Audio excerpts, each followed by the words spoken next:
Well, I was on my roof, and this was almost 6 years ago, and I noticed that steel girders were going up on a neighboring building. I talked to a neighbor about it, and he said there had been an article in the New York Times explaining that our block was an historic block, and it used to be called Lamartine Place. I went to the New York Historical Society. Lo and behold, they had an old, I think it was an 1874 map. It showed both the current building numbers and the old building numbers. So I already knew that the Gibbons family lived at 19 Lamartine Place. But I just didn't know where 19 Lamartine Place was. But when I saw this map, this was my nirvana moment, and I knew, oh my God, that is the building that this current owner is trying to erect an addition over. Was it you that wanted to get the building landmark? Yes. So then I spent 2 months doing research on this building. Then I realized that this building had been targeted for destruction by the mob in 1863 during the draft riot. I also did find a reference that it had been an Underground Railroad station. I sent everything that I had, all the information, not only about that building, but about other buildings on the block. The Hebrew Orphan Asylum, that had already been documented, and that played a part during the draft riots because the Gibbons family escaped over the rooftops that were once even. During the draft riots, they escaped from the mob, from their house, all the way to the end of the block to the Hebrew Orphan Asylum. When the dark of the night meets the neon light, I will find... I submitted all this material to the Landmarks Preservation Commission and waited to see if they would landmark it. And they did it October 13, 2009, correct? Yes, 2009. In love and war, who's been keeping score? I have been. Now I'm a has-been in my... The way I found out that both the owner, Mr. Mamounis, and the attorney, Mr. Mitzner, committed fraud is it's purely visual documentary evidence through time-stamped photographs. And also, I have the plans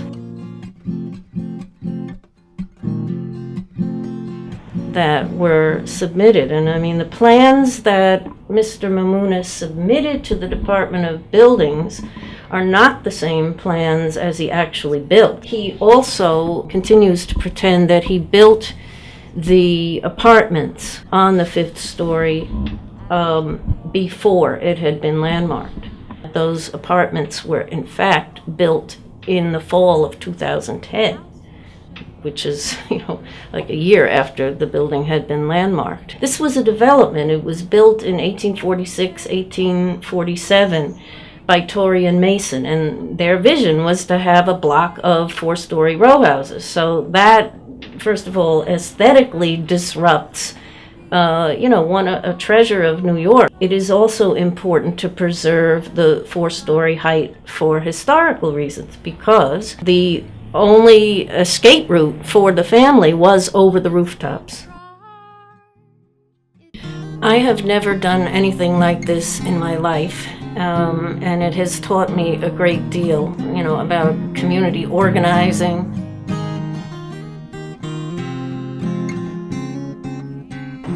When the mob, which was angry at the Gibbons family because of their abolitionist views, I felt I had a civic duty to do it because I am an architectural historian and I love history. And since I felt, equipped to tackle this project, I felt that I must.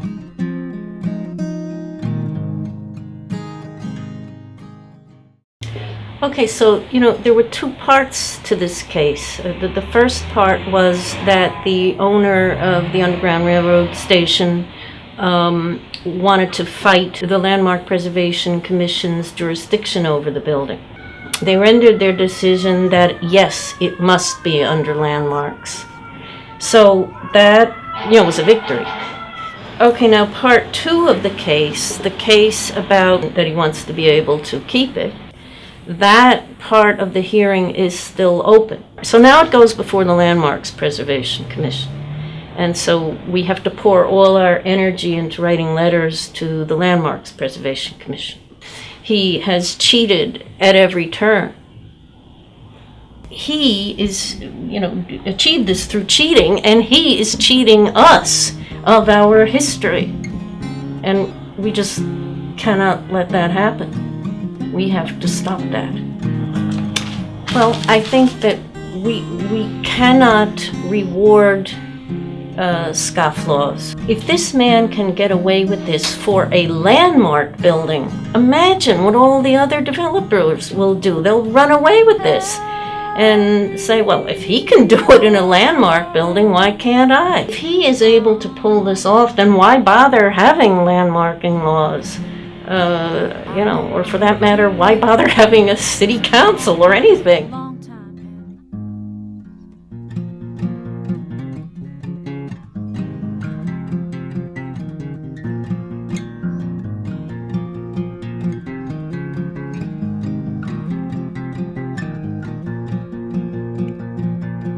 When the dark of the night meets the neon light, I will find you. It doesn't matter what you say or what you do. I'm behind you. Go on, run if you want to hunt. Nobody will be safe